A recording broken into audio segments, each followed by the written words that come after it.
Hi, everyone. Hello, hello. Welcome to session 6.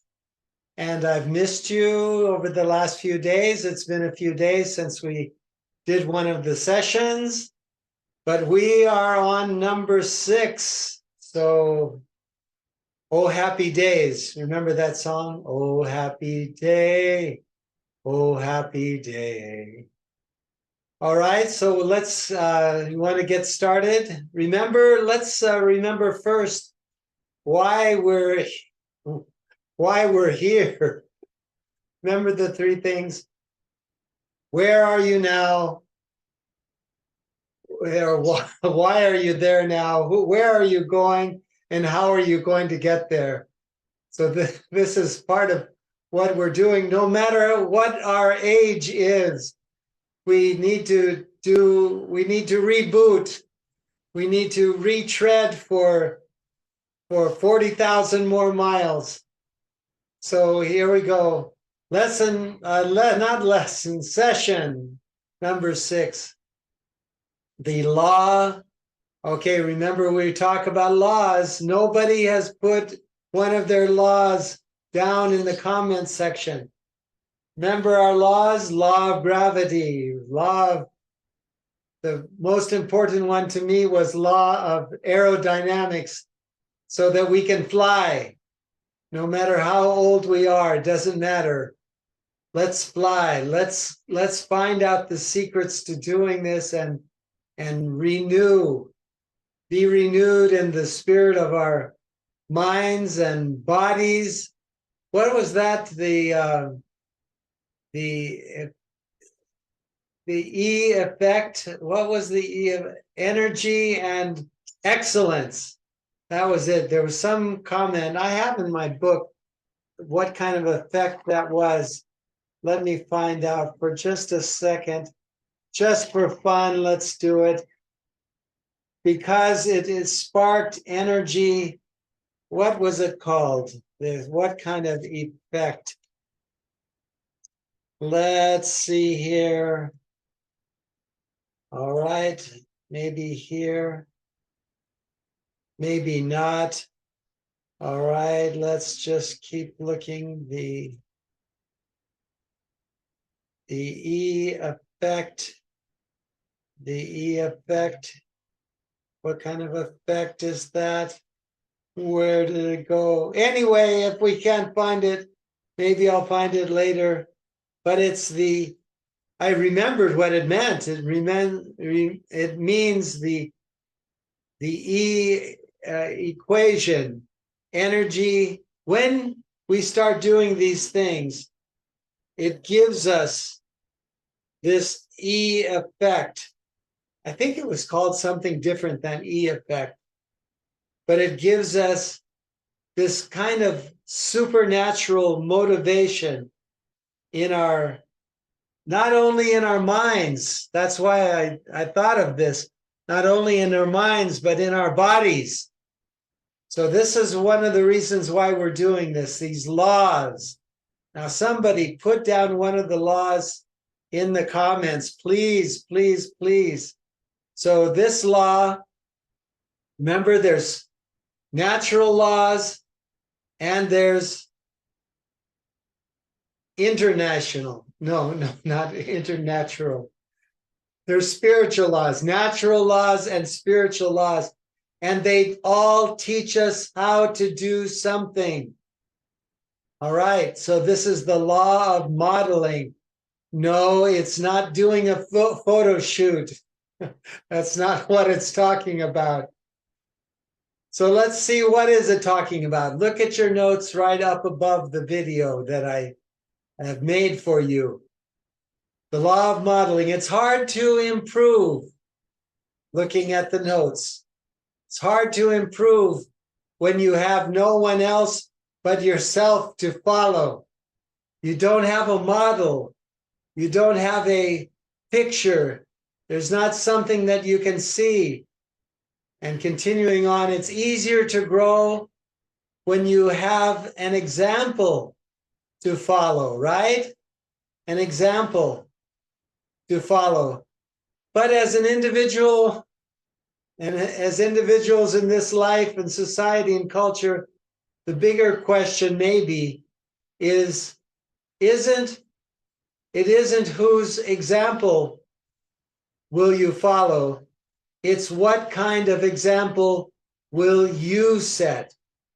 All right, what kind of an example will we set? So let's think about it. Even if you haven't found someone that is interested in you,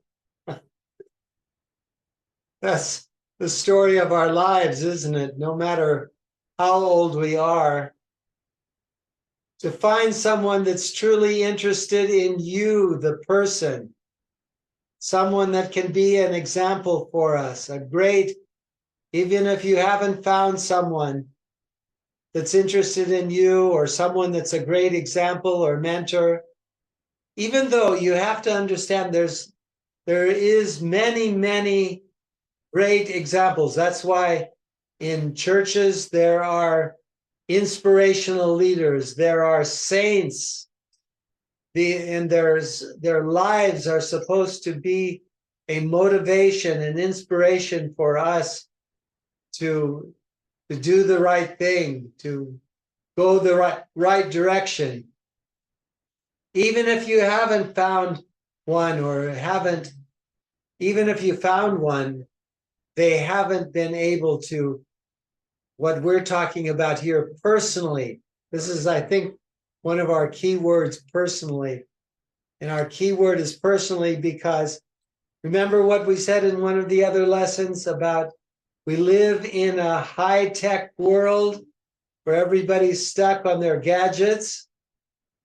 But what we need to have to balance off high-tech is high touch. It just means being someone personally caring about us, thinking about us, wanting to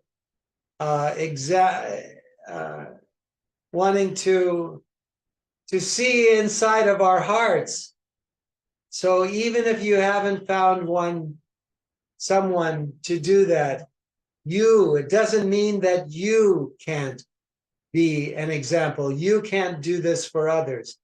So maybe, in fact, one of the best ways to really understand what to look for in a great example, a mentor, is when you understand by what to look for is how to become one yourself. That's the main idea.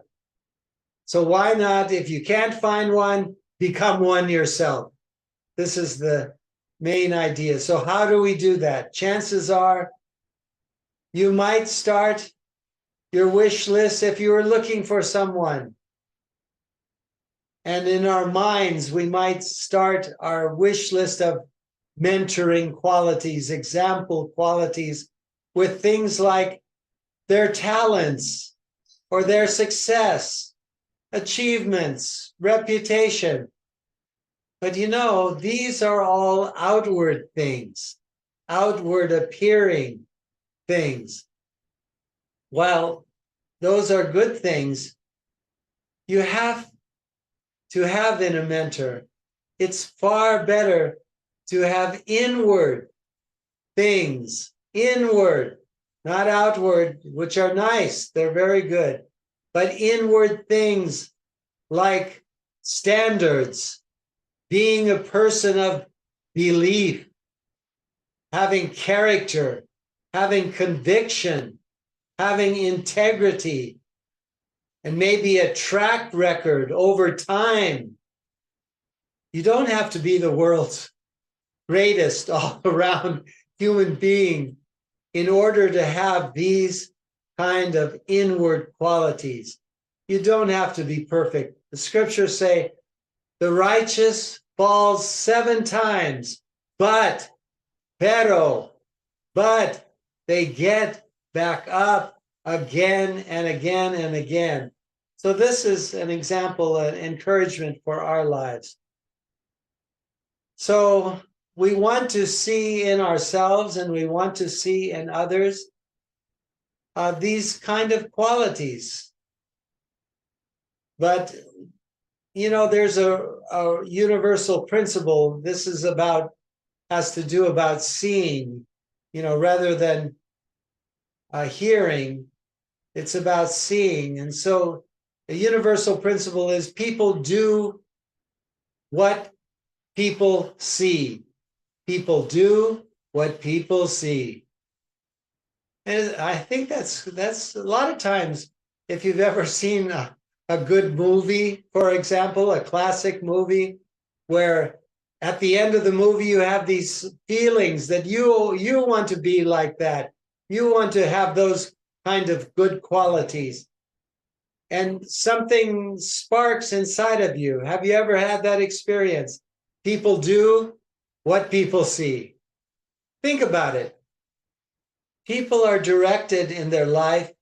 It's natural, it's normal, by vision, what they see. In fact, Stanford Stanford research found that 89% of what we learn visually. 89% of what we learn visually. 1% is by our hearing, audio, and the other 10% is by all the other senses put together. So 89%, imagine that. So in order to see this better, we can understand that life is kind of, one way you could say it is, life is kind of more caught than taught. It's example from scripture, it's by your fruit that you shall be known, not by your talking. Someone said once about the Great Commission. If you remember, Great Commission from the Gospel of St. Matthew, chapter 28, where he said, "Go ye therefore and teach all nations." He said, paraphrase, "Go ye therefore and teach all nations," teaching them. Oh, what was it? Let me think of it. This is an example. Go ye therefore and teach all nations. Oh, that's it. Go ye therefore and teach all nations, and use words only when necessary. Use words only when necessary. So let's remember, it's more caught than taught. It's by your fruit that you shall be known, not by your talking. Our example is earned by our walk, not our talk. Because you know why? Because your walk talks a lot more than your talk talks. Should I say that again? Because your walk talks a lot more than your talk talks. All right. So this is something for us to remember. If you can't find someone who is interested and wants to pour into your life, wants to encourage you, then you can do it yourself. You can become like a coach, a mentor, someone that is interested in others. That's why we're doing this, because this is one of the weaknesses in my life. I want to learn this. And so this is why I'm learning this. So let's look at the questions for reflection down at the bottom of the text. If you could be known for one thing, what would you want it to be? There was a speaker once that I heard, and this was like years ago. His name was Charles Green from New Orleans, Louisiana. And what he said, the topic of his message was that in life, if he could choose one thing he'd want to be, he said, that would be an encourager. Simply be an encourager in life. I always remembered his message, and it was had such an impact upon me, that we need to encourage one another. We need to be someone that will uplift the people in our life, the people around us. So what would you want it to be for you? What would it take to get a level of respect as being an example for that? What value could you pass on as a coach, a mentor, an encourager? What value could you pass on to others? Do you know anyone who might want to learn from you? Who in your circle of influence, your team, your family, relatives, or your friends has those kind of inward qualities? And that's important. You always look for inward qualities. And what makes you trust that kind of person? And if you're doing this in a group discussion, where in your life do you want to develop these inward qualities? That means where in my life, because I'm lacking in this area and that area, that's why I'm doing this. I want to develop, I want to discover my blind spots. I want to discover first, and then I want to, as I identify them, I want to develop them. The second D. First is discover them. Second, develop them.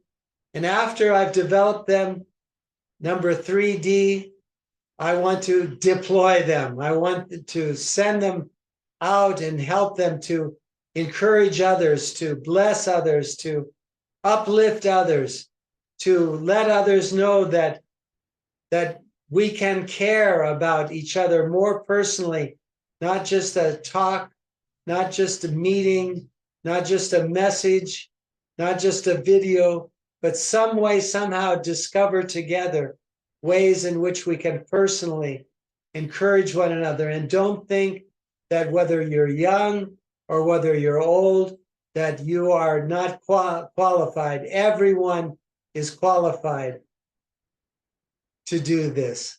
So this is our I'm not going to say our talk. This is our walk for today, as we've been together and spent time together. And so let's see how we can put it into action more and more. All right, let's do it. Here we go. The law of the mirror. Let's find a mirror that we can follow, that we can see. Bye-bye.